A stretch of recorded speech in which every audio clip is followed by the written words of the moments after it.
തരമാറ്റിലാണെങ്കിൽ അബിക്കുള്ള കുരുക്കുമായി നവ്യയാണെങ്കിൽ അബിയെ ജയിലിൽ തന്നെ പൂട്ടാനായിട്ടാണ്, എന്നേക്കുമായിട്ട് ജയിലിനുള്ളിൽ കിടത്താനായിട്ടാണ് പരിശ്രമിച്ചു കൊണ്ടിരിക്കുന്നത് എന്ന് കാണാൻ സാധിക്കുന്നുണ്ട്.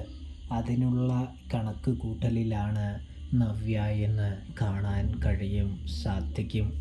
ഇവിടെ നമ്മുടെ ഗോവിന്ദനെയും കനകയെയും കാണിക്കുന്നുണ്ട്. ഗോവിന്ദൻ പറയുന്നുണ്ട് വിവാഹവും കാര്യങ്ങളൊക്കെ വരാനാ പോകുന്നത്. എന്നിട്ട് അവളുടെ മുഖത്തൊരു പ്രസന്നതയില്ല, ഒരു തെളിച്ചമില്ല എന്ന് പറയുന്നു.